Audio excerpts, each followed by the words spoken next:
Hola hermanos, el día de hoy, 26 de junio del 2020, es viernes de la 12ª semana del tiempo durante el año. No tenemos memoria obligatoria hoy, pero sí se puede hacer la memoria libre de San José María Escrivá de Balaguer. Miren, es un santo controversial. Hay que admitir que es un santo controversial por su postura, por su manera de presentar las cosas también, pero es santo. O sea, eso no lo podemos negar bajo ninguna circunstancia. A mí me da risa, me provoca hilaridad leer algunos, no, que San José María le robó la santidad a la iglesia. ¿Qué es eso? O sea, ¿de dónde sacan eso? Eso es una locura realmente. Que fue muy rápido el proceso para la beatificación y luego para la canonización. Sí, sí lo fue. Pero ¿y cuál es el problema detrás de eso? Existían las pruebas suficientes y además, miren, leyendo su vida, viendo su vida, no podemos dudar de eso en ningún momento. O sea, a mí, ya les digo, me produce risa esto.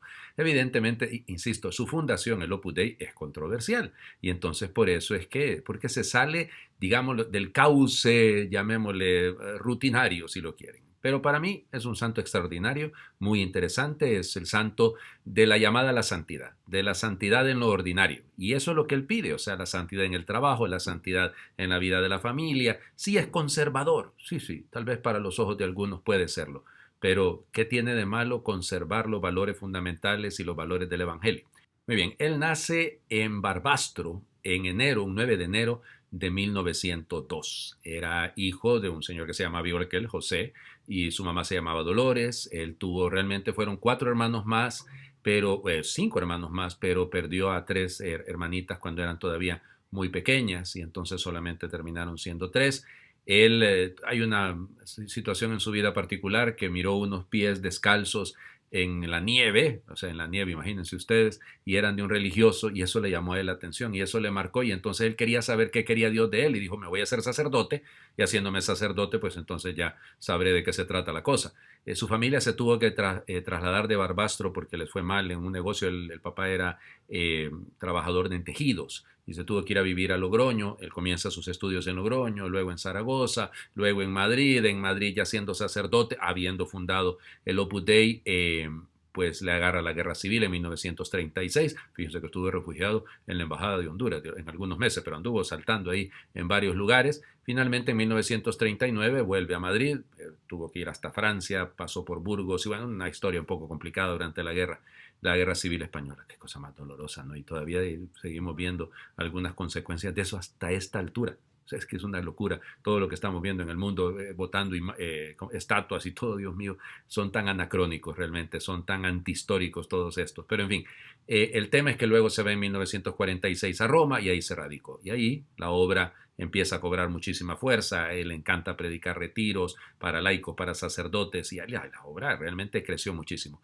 Él muere, perdón, tengo que ser breve, ¿no? Él muere un 26 de junio de 1975 y va a ser canonizado un 17 de mayo de 1992. Pero ya les digo, la santidad en lo cotidiano, la santidad en lo ordinario, ¿qué tiene de malo ese llamado? Yo creo que todos debemos tomarlo muy en serio, más bien al contrario. Bueno, vamos a las lecturas del día de hoy. Ay, esta lectura, la primera, se lee con el corazón, ¿eh? Se lee con el alma y con lágrimas en los ojos. Esta es la historia de Israel, quizás de las páginas más dolorosas de la historia de Israel. Segundo libro de los Reyes, capítulo 25, versículos del 1 al 12. El día 10 del mes décimo del año noveno del reinado de Sedecías, Nabucodonosor, rey de Babilonia, vino a Jerusalén con todo su ejército. Lo asitió y construyó torres de asalto alrededor de ella. La ciudad estuvo sitiada hasta el año undécimo del reinado de Sedecías. El día 9 del cuarto mes, cuando el hambre había arreciado en la ciudad y la población no tenía ya nada que comer, abrieron una brecha en la muralla de la ciudad. El rey Sedecías y sus hombres huyeron de noche por el camino de la puerta que está entre los dos muros del jardín del rey y ocultándose de los caldeos que tenían cercada la ciudad escaparon en dirección al desierto. El ejército caldeo persiguió al rey y le dio alcance en los llanos de Jericó, donde su ejército se dispersó y lo abandonó. Los caldeos capturaron al rey y lo llevaron a Riblá, donde estaba Nabucodonosor, rey de Babilonia, quien lo sometió a juicio. Nabucodonosor hizo degollar a los hijos de Sedecías en su presencia. Mandó que le sacaran los ojos y lo condujo encadenado a Babilonia. El día séptimo del quinto mes del año 19 del reinado de Nabucodonosor en Babilonia, Nebuzaradán, jefe del ejército caldeo y súbdito del rey de Babilonia, entró en Jerusalén, quemó el templo del Señor, el palacio real y todas las casas de Jerusalén. Los soldados caldeos que estaban con el jefe del ejército destruyeron las murallas que rodeaban la ciudad. Nebuzaradán deportó al resto de la población y también a los que se habían rendido al rey de Babilonia, y solo dejó a algunos campesinos pobres para trabajar las viñas y los campos. Palabra de Dios. Te alabamos, Señor. Bueno, ya les digo que es una de las páginas más dolorosas de todo el Antiguo Testamento, la historia de la caída de Jerusalén, de la terquedad del rey Sedecías, de la destrucción completa del templo. Este fulano Nebuzaradán quemó a nombre de Nabucodonosor, que nombre más complicado se envía, todo el templo, lo barrió por completo, se arrasó Jerusalén, realmente la dejó al ras. Es uno de los momentos más duros, o sea, la deportación fue terrible, la humillación, oigan, más de 1400 y tantos kilómetros a pie desnudos, así los humillaron, así los llevaron desnudos, o sea, amarrados, o sea, era una cosa, y les prohibían, según dicen los relatos, les prohibían que si moría alguien en el camino, que lo enterrasen, tenían que arrastrarlo muerto. O sea, el nivel de humillación es impensable realmente. Y aún así el pueblo elegido. Por eso yo les digo, o sea, Dios tiene sus maneras de educarnos, de valerse de la historia, pues es historia política, evidentemente, pero de hacernos entrar en un ritmo completamente diferente. Tenemos que aprender a convertirnos, y no confiar en nuestros ejércitos, en nuestra fuerza, en nuestras capacidades. Hay gente que pareciera que es inmune a la pandemia, es inmune a este virus. Sus actitudes son muy soberbias. Hay que tener cuidado. Ya. Hay que tenerle cuidado a los Nabucodonosores modernos también. El Evangelio. Comenzamos a leer el capítulo 8, versículos del 1 al 4 de Mateo. En aquel tiempo, cuando Jesús bajó de la montaña, los iba siguiendo una gran multitud. De pronto se le acercó un leproso, se postró ante él y le dijo: Señor, si quieres puedes curarme. Jesús extendió la mano y lo tocó diciéndole: sí, quiero, queda curado. Inmediatamente quedó limpio de la lepra. Jesús le dijo: no le vayas a contar esto a nadie, pero ve ahora a presentarte al sacerdote y lleva la ofrenda prescrita por Moisés para probar tu curación. Palabra del Señor. Gloria a ti, Señor Jesús. Yo sinceramente se lo digo, a mí me llama tanto la atención Marcos, Mateo.